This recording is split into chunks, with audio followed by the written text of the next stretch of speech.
ನಮಸ್ತೆ ಎಲ್ರಿಗೂ, ಹೇಗಿದ್ದೀರಿ ಎಲ್ಲರೂ? ನಾನು ನಿಮ್ಮ ವಿಜಯಲಕ್ಷ್ಮಿ.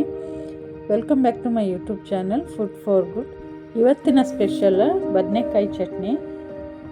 ಬದನೆಕಾಯಿ ಚಟ್ನಿನ ಹೇಗೆ ಮಾಡೋದು ಅಂತ ನೋಡ್ಕೊಂಬರೋಣ. ಅದಕ್ಕೂ ಮೊದಲು ನಮ್ಮ ಚಾನಲ್ನ ಇನ್ನೂ ಸಬ್ಸ್ಕ್ರೈಬ್ ಮಾಡಿಲ್ಲ ಅಂದರೆ ಸಬ್ಸ್ಕ್ರೈಬ್ ಮಾಡ್ಕೊಳ್ಳಿ. ಹಾಗೆ ಪಕ್ಕದಲ್ಲೇ ಬರೋ ಅಂಥ ಬೆಲ್ಲೈಕನ್ನು ಕ್ಲಿಕ್ ಮಾಡ್ಕೊಳ್ಳಿ. ನಾನಿಲ್ಲಿ 2 ಬದನೆಕಾಯಿನ ತೊಗೊಂಡಿದ್ದೀನಿ, ಹಾಗೆ 2 ಟೊಮೆಟೊನೂ ತೊಗೊಂಡಿದ್ದೀನಿ, ಹಾಗೆ ಒಂದು ದೊಡ್ಡ ಗಡ್ಡೆ ಈರುಳ್ಳಿನ ಸಣ್ಣಕ್ಕೆ ಕಟ್ ಮಾಡಿ ಇಟ್ಕೊಂಡಿದ್ದೀನಿ. ಬದನೆಕಾಯಿನ ಮಧ್ಯದಲ್ಲಿ ಸೀಳ್ಬಿಟ್ಟು ಅದರೊಳಗಡೆ ಒಂದು ಹಸಿಮೆಣಸಿನ್ಕಾಯಿ ಹಾಗೆ 2 ಬೆಳ್ಳೆ ಬೆಳ್ಳುಳ್ಳಿನ ಜಜ್ಜಿ ಇಟ್ಕೊಂಡು ಅದನ್ನು ಡೈರೆಕ್ಟಾಗಿ ಸ್ಟವ್ ಮೇಲೆ ಬೇಯಿಸ್ಕೊಂಡಿದ್ದೀನಿ. ನೋಡಿ, ಸಿಪ್ಪೆ ಫುಲ್ಲು ಕಪ್ಪಾಗಿದೆ. ಆ ಸಿಪ್ಪೆನ ನಾನಿಲ್ಲಿ ತೆಕ್ಕೊಳ್ತಾ ಇದ್ದೀನಿ. ಸೌದೆ ಒಲೆ ಇದ್ದರೆ ಸೌದೆ ಒಲೆಯಲ್ಲೂ ಇದನ್ನು ಡೈರೆಕ್ಟಾಗಿ ಸುತ್ತಾಕೊಳ್ಬೋದು. ಸೌದೆ ಒಲೆ ಇಲ್ಲದೆ ಇರೋದ್ರಿಂದ ನಾನು ಸ್ಟವ್ ಮೇಲೆ ಡೈರೆಕ್ಟಾಗಿದ್ದು ಬೇಯಿಸ್ಕೊಂಡಿದ್ದೀನಿ. ಬದನೆಕಾಯಿನ ಒಂದು ಕಡೆ ಮಾತ್ರ ಮಧ್ಯದಲ್ಲಿ ಸೀಳ್ಕೊಂಡು ಅದರೊಳಗಡೆ ಹಸಿಮೆಣಸಿನ್ಕಾಯಿ ಹಾಗೆ ಬೆಳ್ಳುಳ್ಳಿನ ಇಟ್ಕೊಂಡು ಬೇಯಿಸ್ಕೊಳ್ಬೇಕು. ನೋಡಿ, ನಿಮ್ಗೆ ಕಾಣಿಸ್ತಾ ಇರ್ಬೋದು, ಹಸಿಮೆಣಸಿನ್ಕಾಯಿ ಅದರೊಳಗಡೆ ಇದೆ. ನಾನು ತೋರಿಸ್ತೀನಿ ನಿಮಗೆ. ಈಗ ಎಲ್ಲ ಸಿಪ್ಪೆ ತೆಕ್ಕೊಳ್ತೀನಿ. ಫಸ್ಟ್ ಬಿಸಿ ಇರುತ್ತೆ, ನಿಧಾನಕ್ಕೆ ಎಲ್ಲ ಸಿಪ್ಪೆನೂ ತೆಕ್ಕೊಳ್ಬೇಕು. ಅದರಲ್ಲಿ ಯಾವುದೇ ಸಿಪ್ಪೆ ಉಳಿಬಾರ್ದು. ನೋಡಿ, ಹಸಿಮೆಣಸಿನ್ಕಾಯಿ ಚೆನ್ನಾಗಿ ಬೆಂದಿರುತ್ತೆ. ನಿಧಾನಕ್ಕೆ ಸಿಮ್ಮಲ್ಲಿ ಇಟ್ಕೊಂಡು ಉರಿನ ಡೈರೆಕ್ಟಾಗಿ ಬೇಯಿಸ್ಕೊಳ್ಬೇಕು. ಬದನೆಕಾಯಿ ಫುಲ್ ಒಳಗಡೆವರೆಗೂ ಚೆನ್ನಾಗಿ ಬೇಯೋಂಗೆ ಬೇಯಿಸ್ಕೊಳ್ಬೇಕು. ಮೇಲ್ಗಡೆ ಕಪ್ಪಾದರೂ ಪರವಾಗಿಲ್ಲ, ಸಿಪ್ಪೆನ ಪೂರ್ತಿಯಾಗಿ ತೆಕ್ಕೊಂಡ್ರೆ ಸರಿ ಹೋಗುತ್ತೆ. ಬದನೆಕಾಯಲ್ಲಿ ನಾವು ಸಾಂಬಾರು ಅಥವಾ ಪಲ್ಯ ಯಾವಾಗಲೂ ಮಾಡ್ತೀವಿ, ಆದರೆ ಈ ಥರ ಒಂದು ಸ್ಪೆಷಲಾಗಿ ಬದನೆಕಾಯಿ ಚಟ್ನಿನ ಮಾಡಿ ನೋಡಬೇಕು. ತುಂಬ ಚೆನ್ನಾಗಿರುತ್ತೆ. ಇದನ್ನು ಒಂದು ಸಾರಿ ಮಾಡ್ಕೊಂಡು ತಿಂದರೆ ನೀವು ಮತ್ತೆ ಮತ್ತೆ ತಿಂತೀರಾ, ಹಾಗೆ ಅಷ್ಟು ಚೆನ್ನಾಗಿರುತ್ತೆ. ಈ ಸ್ಟವ್ ಮೇಲೆ ಬೇಯಿಸ್ಕೊಳ್ಳೋದಕ್ಕಿಂತನೂ ಡೈರೆಕ್ಟಾಗಿ ಸೌದೆ ಒಲೆಯಲ್ಲಿ ನಾವು ಸುಟ್ಟಾಕೊಳ್ಳೋದ್ರಿಂದ ಟೇಸ್ಟು ಇನ್ನೂ ಚೆನ್ನಾಗಿರುತ್ತೆ. ಖಂಡಿತ ಒಂದು ಸಾರಿ ಟ್ರೈ ಮಾಡಿ ನೋಡಿ.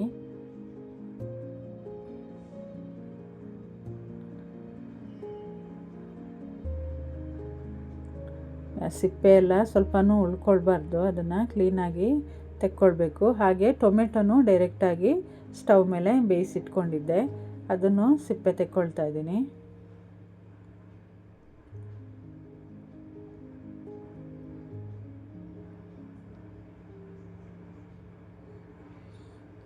ಸಿಪ್ಪೆ ಎಲ್ಲ ಕ್ಲೀನಾಗಿ ತೆಗೆದಾದ್ಮೇಲೆ ಇದನ್ನು ಚೆನ್ನಾಗಿ ಸ್ಮ್ಯಾಶ್ ಮಾಡ್ಕೊಳ್ಬೇಕು.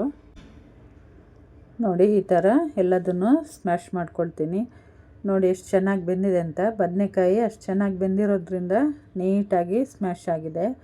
ಇಷ್ಟು ನೀಟಾಗಿ ನಿಧಾನಕ್ಕೆ ಸಿಮ್ಮಲ್ಲಿ ಉರಿನ ಇಟ್ಕೊಂಡು ಬೇಯಿಸ್ಕೊಳ್ಬೇಕು ಬದನೆಕಾಯಿನ. ಅದರೊಳಗಡೆ ಇಟ್ಟಿರೋಂಥ ಹಸಿಮೆಣಸಿನ್ಕಾಯಿ ಹಾಗೆ ಬೆಳ್ಳುಳ್ಳಿ ಎಲ್ಲದನ್ನು ಸ್ಮ್ಯಾಶ್ ಮಾಡ್ಕೊಳ್ತಾ ಇದ್ದೀನಿ. ಯಾವುದು ಬಾಯಿಗೆ ಸಿಗಬಾರ್ದು. ಇವಾಗ ಸ್ಟವ್ ಆನ್ ಮಾಡಿಕೊಂಡು ಒಂದು ಬಾಣಲಿನ ಸ್ಟವ್ ಮೇಲೆ ಇಟ್ಕೊಳ್ತಾ ಇದ್ದೀನಿ. ಅದಕ್ಕೆ 1 ಸ್ಪೂನ್ನಷ್ಟು ಎಣ್ಣೆ ಹಾಕ್ಕೊಳ್ತಾ ಇದ್ದೀನಿ. ನಾನು ಸ್ವಲ್ಪನೇ ಎಣ್ಣೆ ಹಾಕ್ಕೊಳ್ತಾ ಇದ್ದೀನಿ, ನಿಮಗೆ ಬೇಕಿದ್ದರೆ ಜಾಸ್ತಿ ಹಾಕ್ಕೊಳ್ಬೋದು. ಅದಕ್ಕೆ ಒಂದು ಅರ್ಧ ಸ್ಪೂನ್ನಷ್ಟು ಜೀರಿಗೆನ ಹಾಕ್ಕೊಂಡೆ. ಆ ಜೀರಿಗೆ ಎಲ್ಲ ಸಿಡ್ದಾದ್ಮೇಲೆ ನಾವು ಸ್ಮ್ಯಾಶ್ ಮಾಡಿ ಇಟ್ಕೊಂಡಿರೋಂತಹ ಬದನೆಕಾಯಿ ಹಾಗೆ ಟೊಮೆಟೊನೂ ಹಾಕ್ಕೊಳ್ತಾ ಇದ್ದೀನಿ.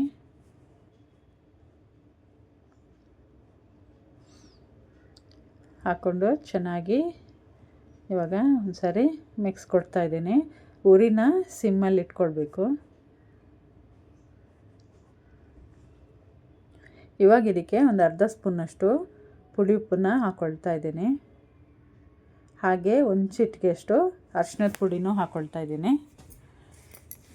ಇವಾಗ ಇನ್ನೊಂದು ಸಾರಿ ಚೆನ್ನಾಗಿ ಮಿಕ್ಸ್ ಮಾಡೋಣ.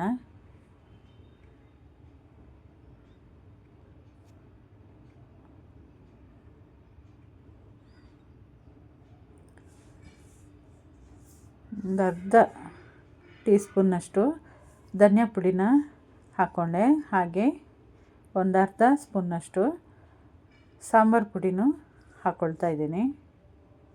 ಸಾಂಬಾರು ಪುಡಿ ಇಲ್ಲ ಅಚ್ಕಾರದ ಪುಡಿನೂ ಹಾಕ್ಕೊಳ್ಬೋದು. ಸಾಂಬಾರು ಪುಡಿ ಇದ್ದರೆ ಸಾಂಬಾರು ಪುಡಿ ಹಾಕ್ಕೊಳ್ಳಿ. ಈಗ ಚೆನ್ನಾಗಿ ಮಿಕ್ಸ್ ಮಾಡ್ಕೊಳ್ತಾ ಇದ್ದೀನಿ. ಉರಿ ಸಿಮ್ಮಲ್ಲಿರಬೇಕು. ನಿಧಾನಕ್ಕೆ ಚೆನ್ನಾಗಿ ಮಿಕ್ಸ್ ಮಾಡ್ಕೊಳ್ತಾ ಇದ್ದೀನಿ.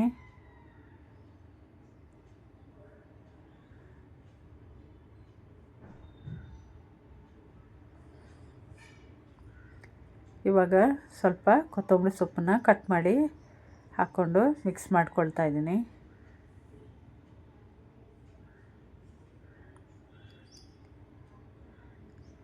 ನೋಡಿ, ನಮ್ಮದು ಬದನೆಕಾಯಿ ಚಟ್ನಿ ರೆಡಿಯಾಗಿದೆ. ಈಗ ನಾನು ಆವಾಗಲೇ ಕಟ್ ಮಾಡಿ ಇಟ್ಕೊಂಡಿರೋಂತಹ ಈರುಳ್ಳಿನ ಡೈರೆಕ್ಟಾಗಿ ಹಾಕ್ಕೊಳ್ತಾ ಇದ್ದೀನಿ. ಅದು ಹಾಕ್ಕೊಳ್ಬೇಕಾದ್ರೆ ಸ್ಟವ್ನ ಆಫ್ ಮಾಡ್ಕೊಳ್ತೀನಿ. ಯಾಕಂದರೆ ಈರುಳ್ಳಿ ಬೇಯಬಾರ್ದು, ಹಸಿ ಹಸಿ ಇರಬೇಕು, ಅದು ಚೆನ್ನಾಗಿರುತ್ತೆ ತಿನ್ನಬೇಕಾದ್ರೆ. ನೋಡಿ, ಸ್ಟವ್ ಆಫ್ ಮಾಡಿ ಚಿಕ್ಕದಾಗಿ ಕಟ್ ಮಾಡಿ ಇಟ್ಕೊಂಡಿರೋಂತಹ ಈರುಳ್ಳಿನ ಹಾಕ್ಕೊಂಡು ಮಿಕ್ಸ್ ಮಾಡ್ಕೊಳ್ತಾ ಇದ್ದೀನಿ.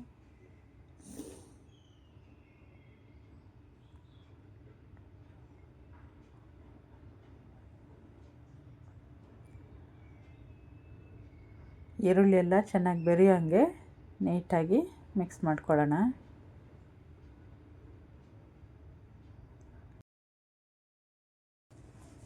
ಬದನೆಕಾಯಿ ಚಟ್ನಿ ರೆಡಿಯಾಗಿದೆ. ನೋಡಿ ಎಷ್ಟು ಚೆನ್ನಾಗಿದೆ ಅಂತ. ಇದನ್ನು ನೀವು ಖಂಡಿತ ಟ್ರೈ ಮಾಡಿ, ಹೇಗಿದೆ ಅಂತ ಕಮೆಂಟ್ ಮಾಡಿ. ಕುಸಲಕ್ಕಿ ಅನ್ನದ ಜೊತೆ ರಸಮ್ ಮಾಡಿಕೊಂಡು ನಾನು ಚಟ್ನಿ, ಉಪ್ಪಿನಕಾಯಿ ಹಾಗೆ ಹಪ್ಪಳದ ಜೊತೆ ಊಟ ಮಾಡ್ತಾಯಿದ್ದೀನಿ. ತುಂಬಾ ಟೇಸ್ಟ್ ಚೆನ್ನಾಗಿರುತ್ತೆ. ಒಂದು ಸಾರಿ ಟ್ರೈ ಮಾಡಿ ನೋಡಿ. ನಮ್ಮ ಚಾನಲ್ನ ಸಬ್ಸ್ಕ್ರೈಬ್ ಮಾಡಿಲ್ಲ ಅಂದರೆ ದಯವಿಟ್ಟು ಸಬ್ಸ್ಕ್ರೈಬ್ ಮಾಡ್ಕೊಳ್ಳಿ. ಹಾಗೆ ಪಕ್ಕದಲ್ಲೇ ಬರೋವಂಥ ಬೆಲ್ಲೈಕನ್ನು ಕ್ಲಿಕ್ ಮಾಡ್ಕೊಳ್ಳಿ. ಇದರಿಂದ ನಾನು ಹಾಕೋ ಎಲ್ಲ ರೆಸಿಪಿಗಳದ್ದು ನೋಟಿಫಿಕೇಷನ್ ನಿಮಗೆ ಬರುತ್ತೆ. ಹಾಗೆ ಲೈಕ್ ಮಾಡಿ, ಶೇರ್ ಮಾಡಿ, ಕಮೆಂಟ್ ಮಾಡಿ. Thank you for watching.